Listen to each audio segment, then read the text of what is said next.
Chapter 5.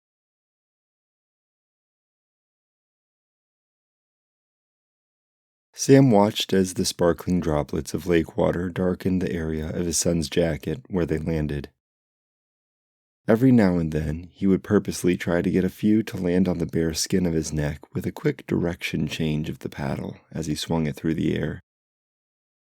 He got a small amount of pleasure from making Sean uncomfortable. After all, the boy had just started his career in construction, whereas Sam had been in the business for decades. He was doing him a favor by bringing him a certain amount of discomfort. He was preparing him for the world where people are always out to get you or betray you somehow.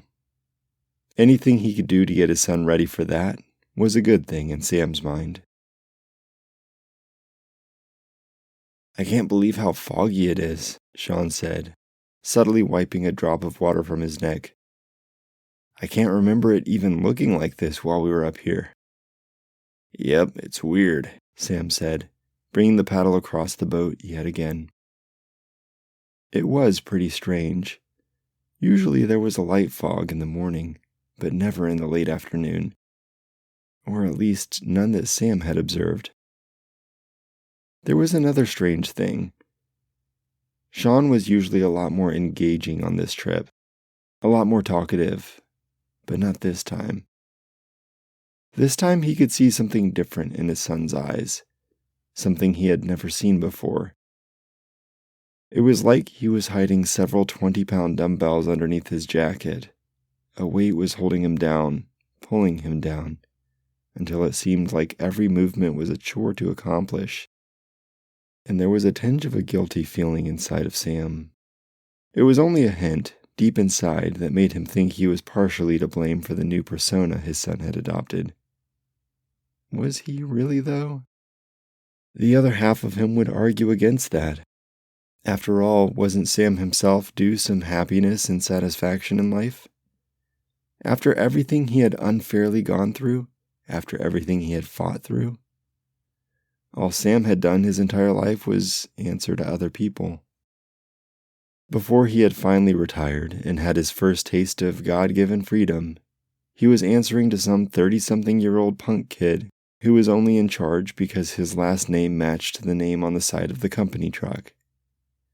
At home, where he should have been allowed to be in command of at least himself, he tended to the needs of his nagging wife. Something had happened over that week at the beach that had changed her. She was no longer the person he remembered marrying. Or maybe he had never truly known her. They were married so fast after all. Sam felt like he didn't even really have a moment to pause and think.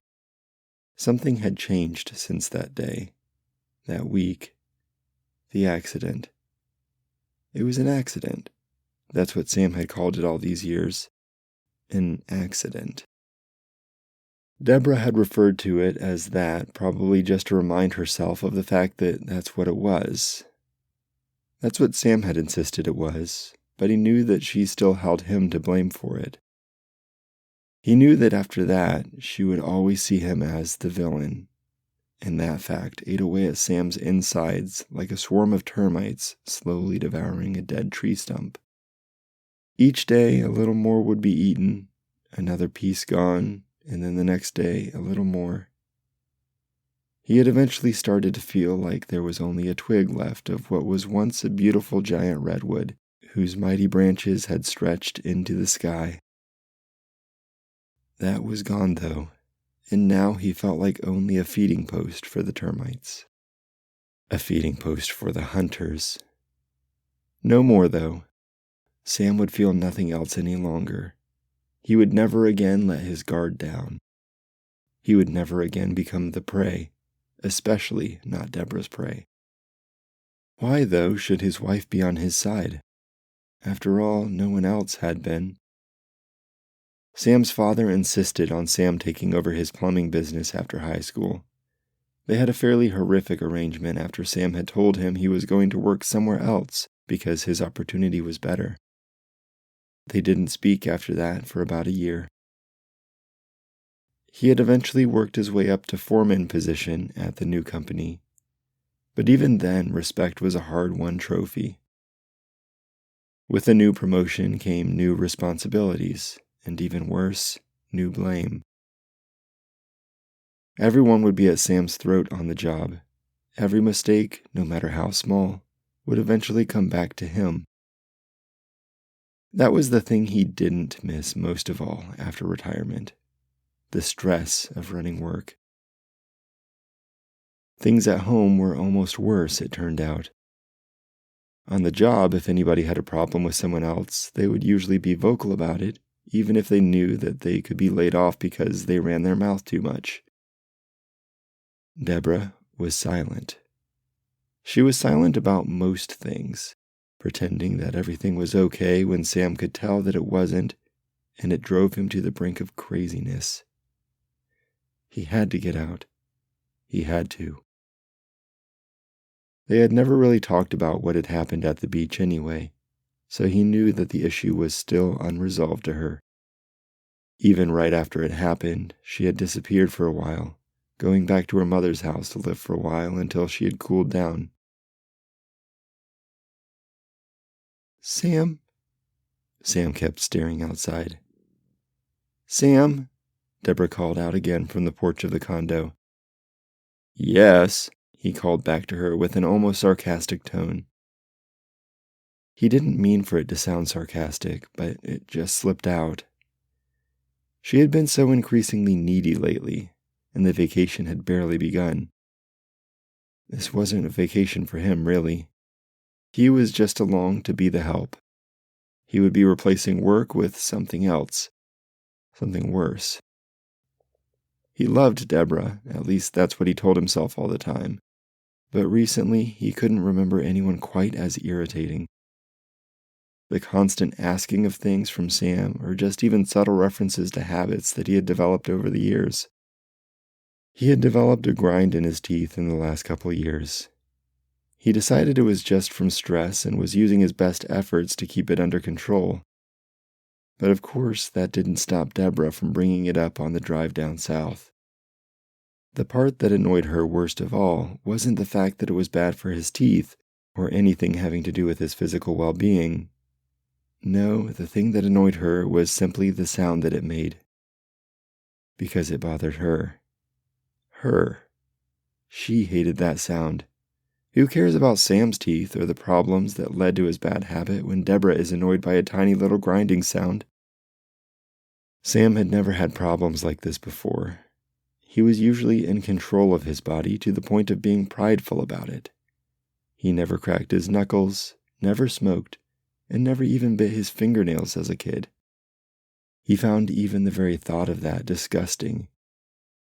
But the reason he had been experiencing this new phenomenon was because the responsibility laid on his shoulders was now doubling.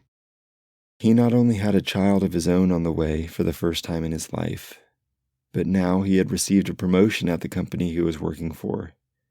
In fact, he wouldn't even have been taking a vacation from work. Not really. They were starting on an all-new job the next week, and Sam had brought the prints with him so he could draw everything up that they would need and come up with a game plan. This involved several bits of information that had fallen on him to produce. How many guys he would need to do the project, how much material they would require, and so on and so forth. They would be down south trying to enjoy themselves until they arrived back home in the Midwest on Sunday night. This new project at work would start first thing Monday morning, and Sam would be lying if he had told anyone he wasn't a little nervous. This was the first time he had ever been put in charge of anything this size and scale, so in his mind, his teeth grinding was justified. "I just hate the way it sounds," she said as they drove through the night. "Can't you at least do it quieter?" "I'm trying to stop it," he replied, his fists tightening around the steering wheel until his knuckles were white. "It's from the stress I have to deal with every stinking day at work." "It should be so easy, though," she said, turning towards the window to look at the traffic they had been passing. "All you have to do is just not do it." What a horrendously idiotic thing to say. It had to be one of the worst solutions to any problem he had ever heard. Of course, everything was just so simple in Deborah's world. A world where the only thing you had to worry about was the human being growing inside of you. The only real job she had ever had was when she was a waitress trying to save money for college.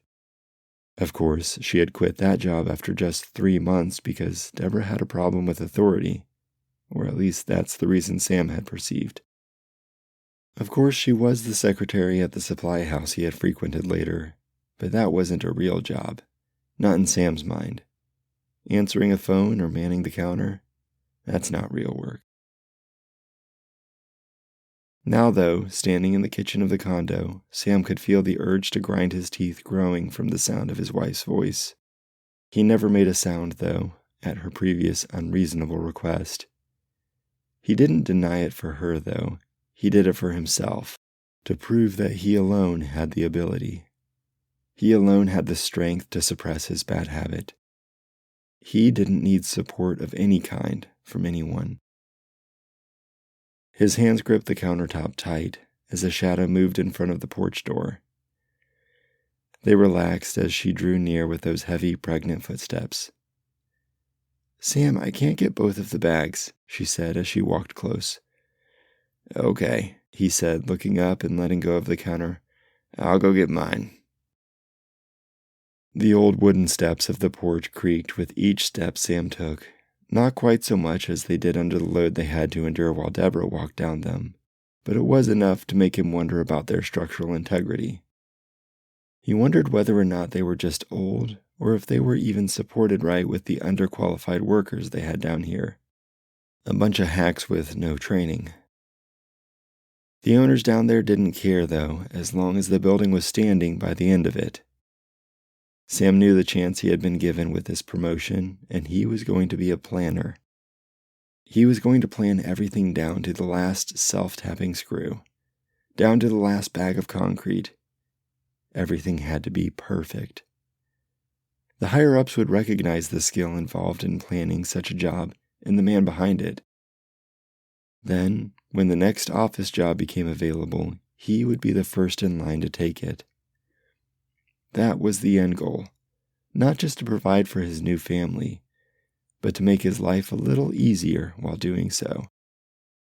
It's not that he minded the field so much, though. In fact, some days he really enjoyed it. But he knew that no matter who you were, eventually working so many years in the field took quite a physical toll. This was something Sam knew Deborah could never understand. She didn't see what the big deal was when it came to his job. He knew that she thought he would just go to work in the morning, lay some bricks down, get paid so they could buy groceries and pay bills, then come home to take care of a pregnant wife. This job would change all of that, though, and if he could get into that chair behind the desk, it would be perfect. No more breaking his body and worrying about losing fingers. No more getting written up on jobs for not having all his safety gear on. No more of any of that. That day, though, specifically that first day of vacation, would be the day that all of the hope in Sam's life would be extinguished like the last glowing ember of he and Sean's campfire. The hope of a brighter future at work, and even the hope of a new family. There was the absence of a specific sound as Sam grabbed his maroon leather travel bag from the back of their old green station wagon. His reaction to the unexpected quietness was the wrinkling of his forehead as his eyebrows turned downward. There should have been a crinkling sound, like a crisp newspaper being opened in the morning, as he grabbed the bulk of his bag and pulled it from the vehicle. His hand should have felt the stiffness of the roll of paper he knew was in there, but it was instead greeted with the softness of the pile of clothes he also knew was inside. No. Oh no. Sam thought only those words at first as he stared down at the deep hue of the maroon bag. Oh no, it couldn't be. It couldn't be. He knelt down quickly onto the cold concrete of the parking space. Instantly he winced at a sting of pain in his left knee. A pebble. Of course he would kneel on the one pebble in the entire parking area. Of course he would. It didn't matter, though. Not right that moment. He lifted his weight off of his knee just long enough to sweep it out from under him with his hand. He didn't even look down at it. He was focused hard on his bag as he grabbed the cheap plastic zipper and pulled hard. The sound of the zipper was like the hum of a small bee, and he had the horrible suspicion that as soon as this bee stopped buzzing, he would feel the sting. He threw the first handful of clothes onto the pavement, then another, then another. Soon followed his toothbrush, then his deodorant, then the next layer of clothes, including his nice dress pants that he had packed in case they went out to eat at some point. Out they all went, onto the sandy pavement. Oh no, it couldn't be. The prints were gone, all of them. He had placed them on the top layer of his open bag as it sat on his bed at home while he and Deborah packed their clothes. Where else could they have been? Did she move them to somewhere else in the car? Wherever they were not in the back of the wagon. He could see that plain as day, since everything else was already unpacked, but that didn't stop him from searching the rest of the station wagon. Frantically he searched, already knowing deep down inside that he would not find them. He knew this, but a small spark of hope would keep him looking for another 20 minutes. He searched under every seat in the car. He even looked inside the small glove box where he knew the roll of prints couldn't even fit. But he kept searching. Where could they be? He packed them. Where were they? It was then, at the height of his distress, that his wife called again to him. "Sam, if you've got your stuff, I could use some help up here." It was her. She did it. The car was nearly destroyed from the search, but instead of packing it back up, he launched himself up the rickety wooden staircase to turn his attention onto the condo itself, just in case they had brought the plans up already without him realizing. It was the one chance he had, the only hope he had left. Deborah watched as he threw open the sliding glass door to the porch, and not even bothered to close it as he dashed straight to the bedroom where the rest of the bags were. "Where's your bag?" she asked as he passed her, but he didn't answer. He didn't even look her way. He knew what had happened, but he didn't want to believe it. Beads of sweat formed on his now red forehead while his hands were clenched into tight fists. This is not the way the trip was supposed to start. This wasn't supposed to happen. It was an accident. "What's that?" Sean said, pointing in the direction of the cove ahead. Sam turned toward the bank of the cove, which was still fairly far off. He could only see the darkness of the trees through the fog, but had no idea what Sean could be pointing to. "What's what?" "I just saw something," Sean answered. "I think somebody else is over there." Sam looked again, still paddling toward the cove.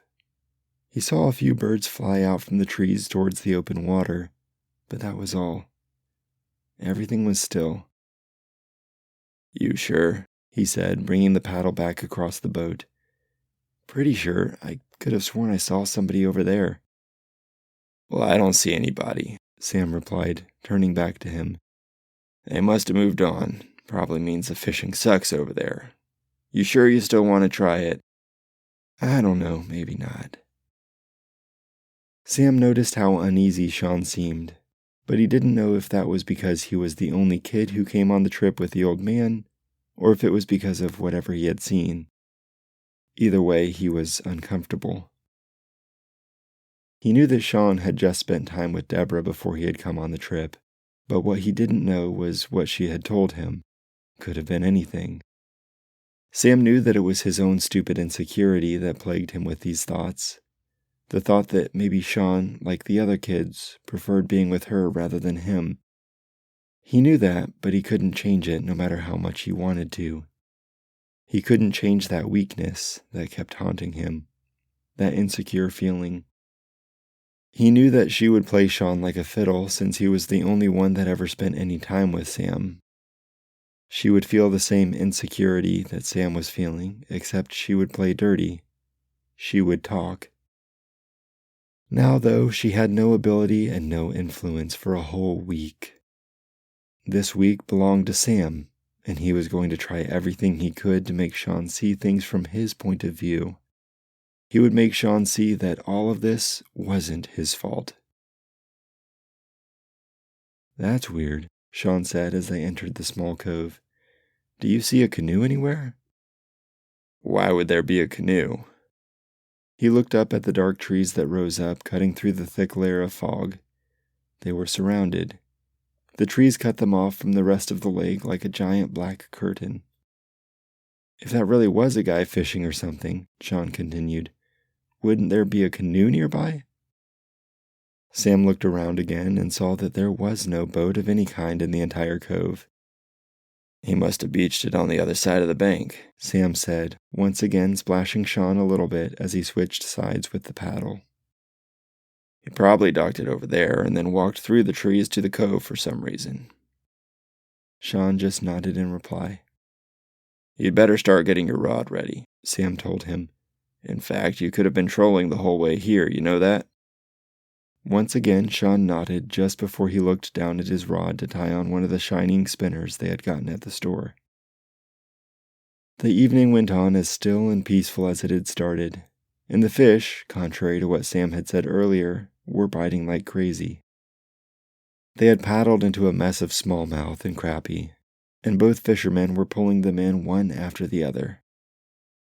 Once their stringers were full and the sun had finally disappeared over the horizon, they began to paddle back to the campsite. "Well, one thing's for sure," Sam said as he threw Sean one of the paddles. "What's that?" "That guy you saw definitely wasn't fishing." Sean smiled slightly in response to his dad's statement. They sat in opposite seats on their way back. There was no particular reason for it. In fact, Sam had told Sean on several occasions that he prefers the back of the canoe so he can steer it. But they were both just so excited from a good night of fishing that they didn't even pay attention to which seats they had picked. Sam turned around to pack up his tackle as Sean kept the boat moving, and when he had finished, he looked up to see something that he had not seen in a long time. His youngest son was staring at the dark red and purple streaks that the now-gone sun was leaving on the low clouds, and he was smiling.